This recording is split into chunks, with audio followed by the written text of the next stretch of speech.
Hello guys! For this video ituturo ko sa inyo step by step kung paano mag-install ng Microsoft SQL Server Database. Bago tayo magsimula, kung bago ka lang dito sa aking channel, welcome to DevTips. Nag-upload ako dito ng mga tutorials about computer programming, photo and video editing, at any IT-related stuff. Don't forget to like, share, subscribe, and hit the notification bell para lagi kang updated sa mga videos na i-upload ko. Halika't magsimula na tayo. Una, punta ka sa Google. I-type mo ang MS SQL Server Download, then press Enter. Click mo tong SQL Server Downloads by Microsoft.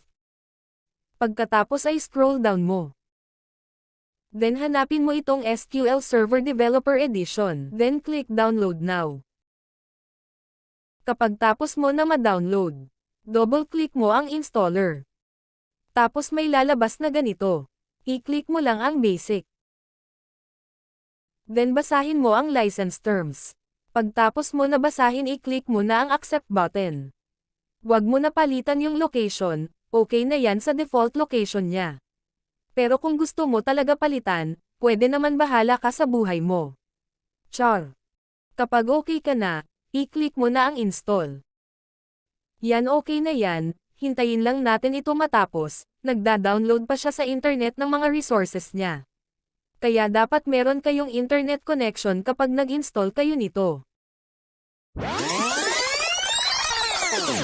Ayan, completed na. Tapos na siya mag-download. Kapag may error sa pag-download nyo, i-try nyo lang ulit, huwag kayong susuko. Baka nagka-problem lang sa internet nyo. Mabagal siguro internet nyo kaya nag-error, palitan nyo na yan. Char! Installing na siya, wait lang natin ulit matapos mag-install. Ayan, tapos na, successfully installed na daw sa wakas. But wait, there's more.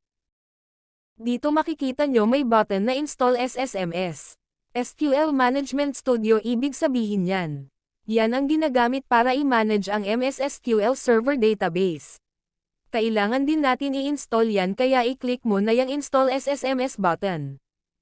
Mapupunta yan sa Google. Nandun yung link kung saan mo mada-download ang SSMS. Scroll down mo lang, hanapin mo itong Download SSMS link. Then click mo yung link. Kapag tapos mo na ma-download, i-double-click mo lang yung installer.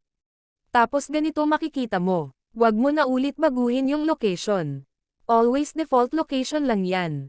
Tapos i-click mo na yung install button. Hintayin lang natin ulit matapos mag-install. Mabilis lang yan, huwag ka mainip. Char!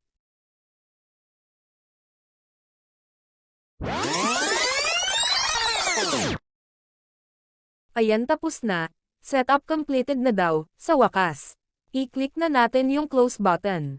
Ngayon i-test na natin kung talaga bang successful ang ating installation. From Start button, hanapin mo lang o i-search mo SQL Server Management Studio. Then i-click mo lang para mag-open.